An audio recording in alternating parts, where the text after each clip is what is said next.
Meet Dr. Ruma Sinha, a leading expert in women's health and robotic gynecological surgery. She is an honorary professor at Apollo Hospitals, Hyderabad, and teaches at Macquarie University in Australia. With over 30 years of experience, Dr. Sinha has performed more than 1,000 advanced robotic surgeries, helping countless women with complex health issues. She is a pioneer in her field, training doctors across India and internationally, and has published over 70 research papers.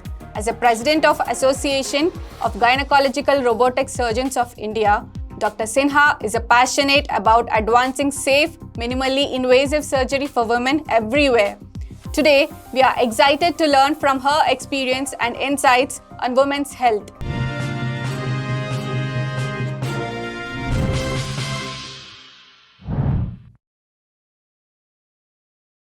Your health, your story. Let's make it extraordinary. Hi, I'm Dr. Manasa Reddy. Today we have Dr. Ruma Sinha Garu, senior most gynecologist, expert in robotic surgery and minimal invasive access surgery. Hello, ma'am.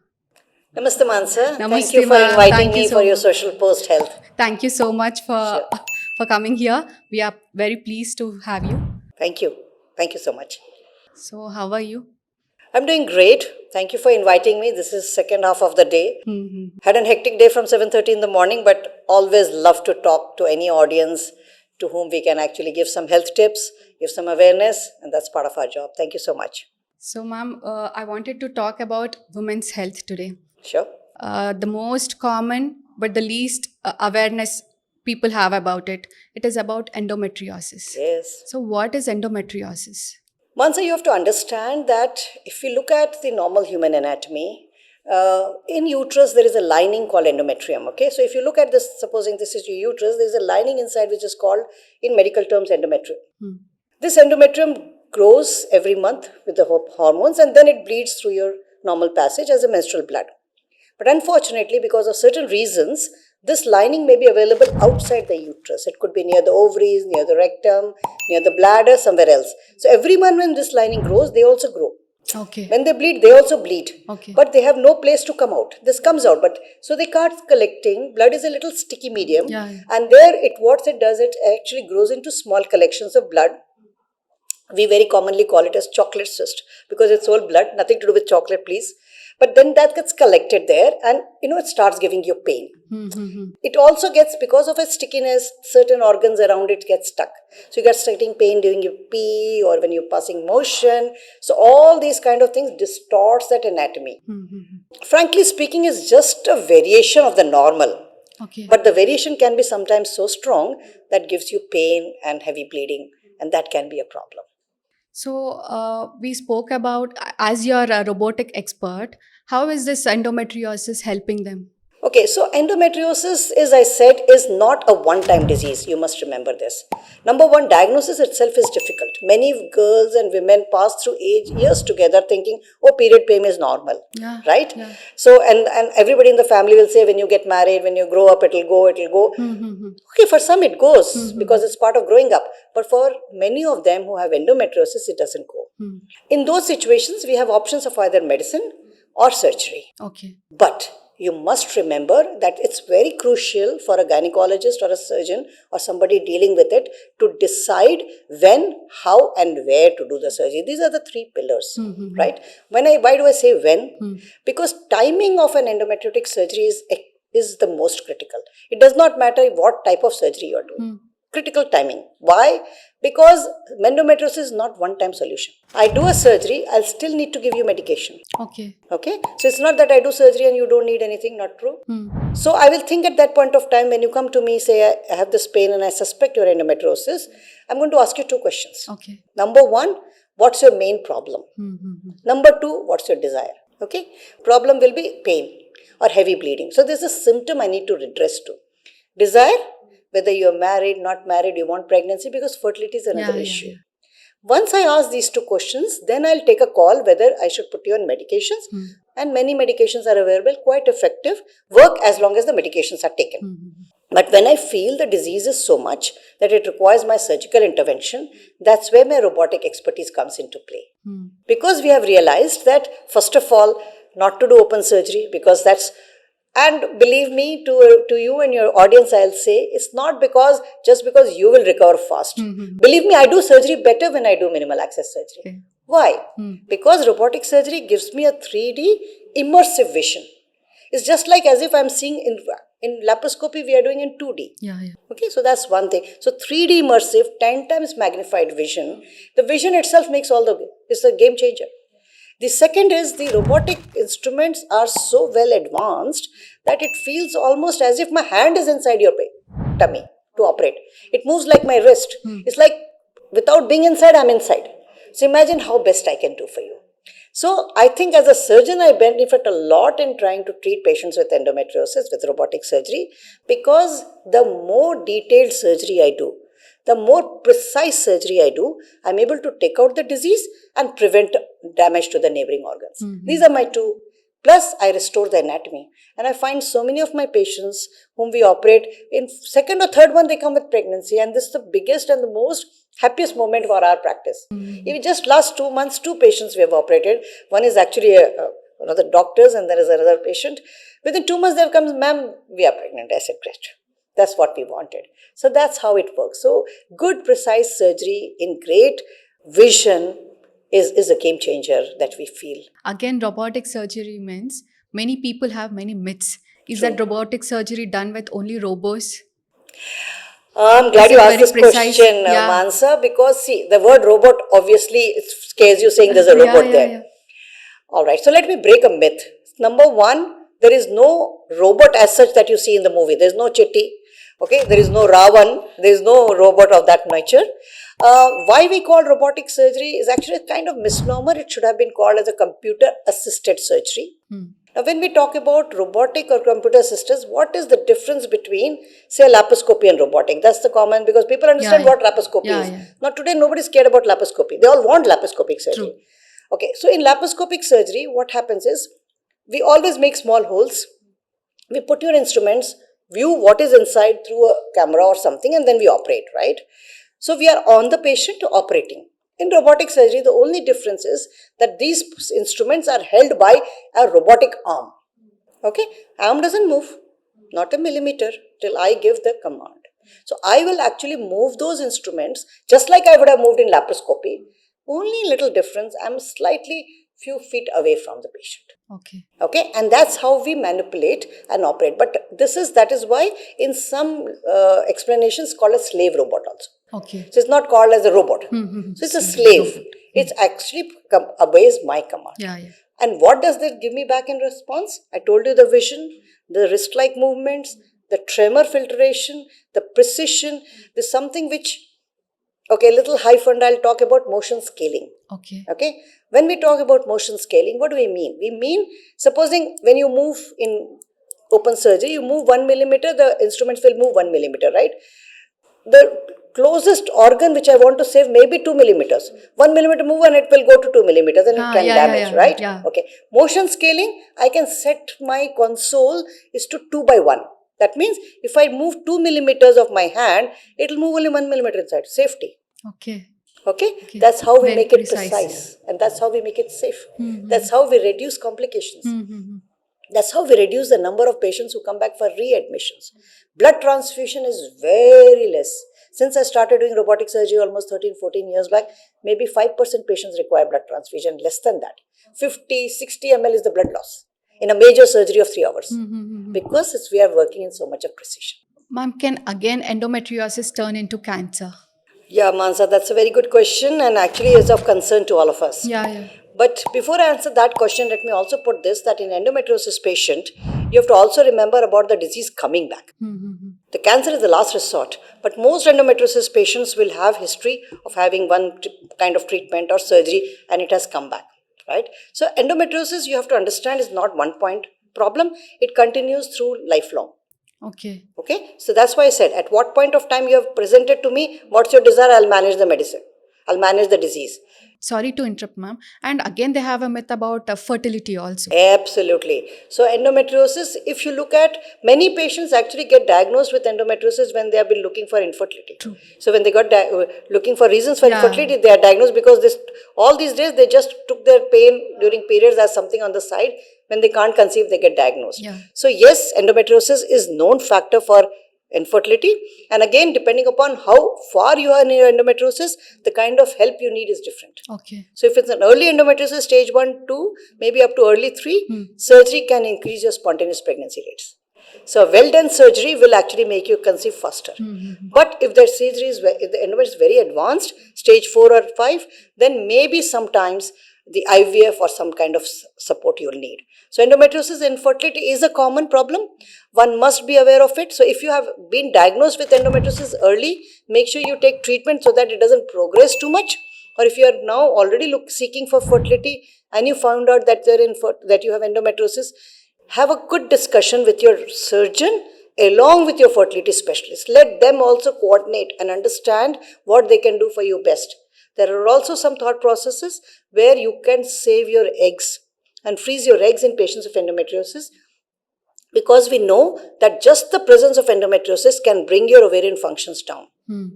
So we need to actually then release the disease. Okay. But the other caveat in that is, when we don't do the surgery very well, then you can lose the ovarian functions more. Okay. That's another problem. Yeah. And that's what most patients are worried about also. And that's why most doctors will say, don't go for surgery. You will lose your ovary. Okay. Well, that's a technical problem. But this technical problem can be overcome if you do your surgery well with good technology by surgeons who have been trained.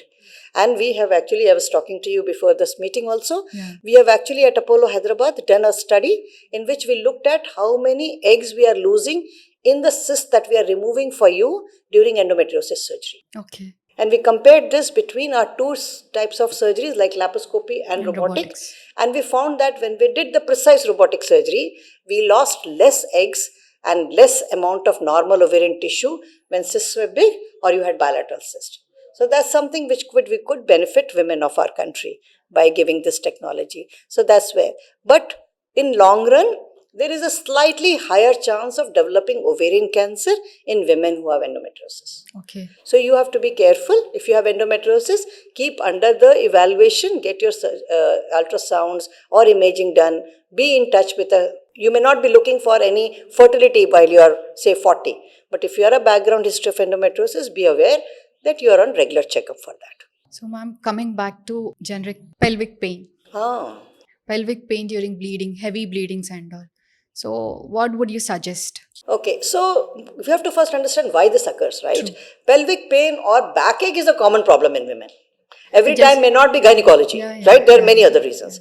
But commonly it could be because of gynecological problems. Endometriosis is one, gives severe pelvic pain either during periods or without the periods. That's one, actually problem number one. But what we don't understand are other reasons like fibroids, presence of fibroids, or pelvic inflammatory disease, or adenomyosis. Okay, these are all reproductive organ diseases which can give rise to pelvic pain. Again, when the patient comes with pelvic pain, we have to understand what type of pain, when is it coming, is it more of during periods like dysmenorrhea, or is it acyclic pain every day, and then we evaluate them. But let me come to one other problem that gives pelvic pain and can also give rise to infertility is fibroids. Okay, again a common problem, not many people talk about it, but it is a very common tumor that you can develop in your uterus. By and large, they are again not cancerous. So don't worry about it. Moreover, all fibroids don't require treatment. Okay. That also you must remember. Small fibroids diagnosed on some incidence ultrasound, leave them alone. They may not be causing any problem. Okay. We don't have till now any medicine that can make them disappear completely. So my advice to all your audience is, do not keep on taking some medicine, this or something, thinking that they'll disappear. They may not. If they are not troubling, leave them alone. If they are troubling, probably removing is a better option. Okay. Then removing will depend upon what is your desire. Okay, so see, we are women, we have desires, man. Definitely. I should not be one to tell you, you do this because you have this problem. Yeah. You must tell me, this is my body, this is my problem, this is my desire, please suggest a treatment, and that's what we work on today. Yeah, how beautiful it is. So it has to be beautiful, right? We are in charge of our body. We cannot let anybody else take a decision. So always my advice my approach to patients is, I'll ask them, what's your desire? So supposing there is a 25-year-old girl coming in with a fibroid uterus. She's not even married right now, but the fibroid is not troubling her. She says, I have no pain, no problem, little heavy bleeding, will manage. My desire is not to get pregnant. Okay, leave it alone. Okay. But the same 25 is coming to 30, now she's married for 3 years, she's not getting pregnant, she's getting high bleeding, and she has a fibroid which is 7-8 centimeters. Then I'll say, okay, this fibroid needs to be removed. Because you're desiring pregnancy, you're not getting pregnant, you are bleeding heavily, and that is where we do a procedure which we call as myomectomy. That means we precisely remove the fibroid and reconstruct the uterus back so that she can have the uterus back for her fertility. Again, role of robotics. That is one of the things actually in this country. I have done the maximum number of robotic myomectomy for women and proudly say 80% of them who were seeking pregnancy got pregnant and delivered. Very proud. And this is published data. Mansa, you can read it. We have published it in our journals. So we follow our patients and give them good results. Again, precise surgery. Normally, if anybody knows, and as we were taught, any myomectomy, we were ready with 3 blood because it used to bleed. We used to give blood transfusion. Today, less than 10% need blood transfusion. This is the beauty of technology. So does this fibroids affect during sexual intercourse and all? Yes, endometriosis can give deep pain. Yes, very good question. Because see, as a gynecologist, we are also dealing with a lot of quality of life. True. So everything need not be cancer for us to intervene. And quality of life, women keep it in the backbench. Am I right? We are They don't taught come like forward, that. right? Yeah. They'll look after everybody else's problem, but this pain during sex, pain during periods, little discomfort, they'll say, oh, 3 days, no, let me get away with it. But remember, those 3 days, if you're not able to perform what you wanted to do, you should seek treatment. Even if it is surgery, we will get you better in 24 hours, ma'am, and you will reclaim those 3 or 4 days. So precious. Out of, like, it's 5% of your month. So we should not pay attention to our little things. So sex pain is a common problem. Many women think, oh, I'll just bear it, I'll not look into. So fibroid, endometriosis, adenomyosis can all give pain. And we have solutions. Okay. There is no much awareness about it. Yeah, so speak up. It's, as I said, it's your life, your body, your desire, your everything. Speak up. So beyond this surgery, there is like without surgery, can endometriosis go away? Can we treat it? Endometriosis can be controlled by medication. Okay. See, I explained in the beginning why endometriosis is taking place. So I think you have understood that endometriosis is a result of periods. Okay, so what are we trying to do with all medicines? We'll suppress your periods. So my take is, if you are married and looking for pregnancy, get pregnant, you'll suppress your periods anyway for 9 months. And then you will be breastfeeding another 4-5 months, you have suppressed your periods, right? So your body has generated what I was trying to give by tablet. Yeah. But if that's not happening, it's a similar funda. Whatever medication we are using for endometriosis, we are suppressing the periods. So we are just controlling it as long as the medicine is going on. Okay. But we cannot make it disappear. We can remove the endometriotic lesions by surgery. So that takes care of good amount of endometriosis and good pain relief to patients. So if you're having pain is the main thing, surgery may be your first option. okay. Okay, that's why I said desire. You want pain relief, you want fertility, what you want. So every time any woman comes, it cannot be one treatment for all. Okay, It will be tailored. It is tailored. It is understood upon your disease condition, amount of symptoms you are having. And I said desire for me, for all women is very, very important. What are you looking for? Common question I ask from a patient. Because women are sometimes when they come to my office, if I give them 5 minutes time, they'll come out with so many more complaints. And maybe many of them are not really related, but they needed somebody to vent out, True, right? true. They have not been able to Yeah, give it to. So I give 5 minutes. Then I say, okay, tell me one problem you want me to solve. They say, ma'am, pain is the main. I said, okay, then I know how to approach. There may be so many other things, but if pain is controlled, the rest also will come down. Because at that pain, she's so scared. Every month before the period, she's like, this is going to come. But can't speak to anybody. Can't talk to anybody. People will say, oh, my menstrual pain, 2 दिन में चला जाता, छोड़ दो, ये कर दो. Nobody is giving her the attention she needs. So we should. Yeah. So doesn't, if you suppress periods, again there will be side effects too, right? Not really. This is again a myth. Yeah. People think that if you are not getting periods, some black blood is happening, some poison. No, please, it doesn't happen that way. Period, if you stop, the lining doesn't generate. That's why it doesn't bleed. As simple as that. So we work with the same fundamental that if this internal lining we are making it thin, we're expecting whatever outside is also making it thin. This bleed less, that's bleed less, endometriosis is quiet. That's the only thing we have understood. We have not understood endometriosis very well. Sorry, as a doctor, I'm saying this. We have lots of knowledge gap in trying to. So we know how to remove it, but we don't know how to prevent it. We are working on it. Hopefully, we'll reach somewhere. So coming back to fibroids again. So how do you treat it? Okay, fibroids, as I guess again, not many medicines. We cannot make fibroids disappear. There are some medicines or some semi-surgical interventions like uterine artery embolization or some magnetic HIFU, but they again don't make fibroids completely disappear. They are good for patients who are, say, elderly or they are not a surgical candidate. It will reduce your symptoms, reduce the size of fibroid a little and become a little better. But if you want fibroids to disappear or remove, removal is the answer. We have made technology help us to do that very swiftly for you. Even if there is a 20 centimeter fibroid, I can do it with robotic surgery. If there are 20 fibroids, I can remove it with robotic surgery. So you don't have to get an open surgery. Okay. That's where technology and skill has taken us. That is what my effort is, to not just do, to also teach surgeons across this country and various countries in Asia. I actually proctor robotic surgery for various surgeons across Asia and go into their operating room and tell them how to operate, how to teach. Because one man army is not there. We have to generate more foot soldiers. So that's how you're leaving that legacy. Yeah, that's what, because transferring skill is important, but many more women will benefit. And there are some places where fibroids are more common. Again, common question people will ask that, will I get it again? Right? That's the common, because you are scared getting surgery done. So in fibroids, if we remove the fibroid, that is completely removed. But you have a tendency. So you may develop few smaller ones in your lifetime. But remember, they may not trouble you, and so may not be another surgery required. But they can grow. So don't get disappointed if you find one. So after removal of the uterus, it will affect again the whole family too sometimes. Yes, depending upon what the family is expecting out of you. True. Right? Yeah. So I think we will talk about how removing uterus affects the woman herself. And then we will replicate to the family.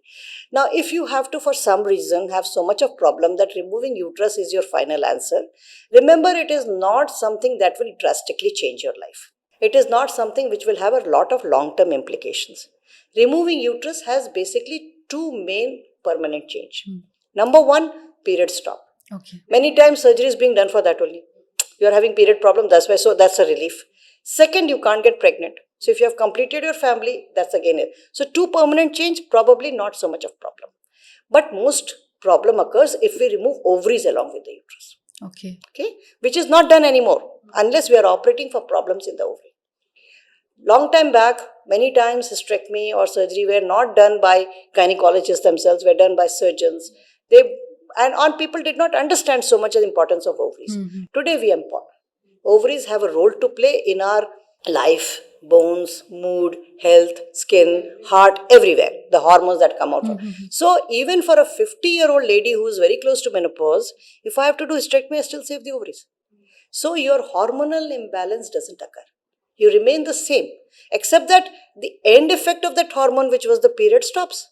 So you don't get the period, that's all. If you process it and understand, but I also know desire. Yeah. We have a 50-year-old woman coming in today, 47, 50, who have fibroids. And they say, we don't want our uterus to be removed. We still want our periods. Okay, fine. Technology helps us. We remove fibroids. So we don't push women, you're 47, so I'll remove uterus. No, I don't. I remove fibroids. Most of them suffer the same. Anyways, you are near to 50s. Please remove. That is what women are told. I don't. And I'm trying to make this in a very hard way for people to understand around me, for people who interact with me to understand that we have to respect the desire, right? And I'm operating for something which is not cancerous. Baad mein banega, we don't know, right? I'm not God to tell you. By and large, fibroids are non-cancerous. So why do I push the woman?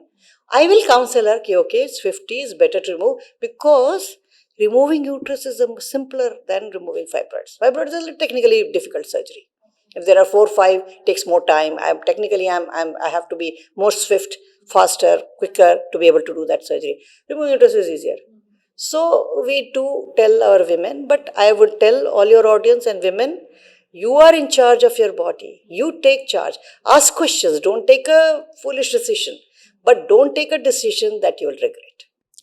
Because that is very important for your mental peace. Today, under everybody's pressure, you did a surgery. But every morning you wake up and say, oh, I wish I had not done it, later on. Yeah. Correct? Yeah, yeah. And then you will never be the same. One's So gone by. sometimes in such situations when they are also in two minds, Mhm. I send them home. Mm. I don't operate. I don't even give them a date for surgery. So go back, discuss, have a cup of coffee, take 1 week, think of pros and cons, then come back. What is the rush? Right? That's how we should approach. So, ma'am, what message you would like to give to our viewers? Thanks, Manasa, for asking this. I'm very vocal about it. Number one, women speak up. Don't leave your problems behind. Because if you are not good, nobody is good around you. Believe me, including your bad mood will spoil everybody's mood. So speak up. Come forward if you think there is something that's troubling you too much. Having said that, remember that day to day you must follow something what I called as 3 mantras. Mantra number one, make sure you find that little 15 or 20 minutes for yourself to exercise. You may be walking, doing yoga, pranayam, whatever, put an alarm, 15 minutes, nobody disturbs me, it's my time. Very important. Number two, eat right. It's easier for, especially I'm talking about younger women, easier you're coming back from office very tired, on the way, Swiggy, Zomato, something we quick and we are reaching home. Please believe me, they are really not good for your health. Once in a while is fine. Make sure you have proper diet. And when you do these two, the last what you look into is your proper weight. Because overweight, we won't realize, and you'll think, why a gynecologist is talking about weight, but more fat cells, more preparatorial fat cells works like hormone generating factories. They produce more estrogen. That's why more fibroid, more endometriosis. Sorry to say this. So if people ask, what can I do to remove? Reduce the weight. Keep the weight in the right. These 3 mantras will go a long way for your health, but speak up, ma'am. Thank you. Thank you so much, ma'am, for your awareness. And Thank you Abhya, for please, inviting me. yeah, thank you Absolutely, so yeah. much.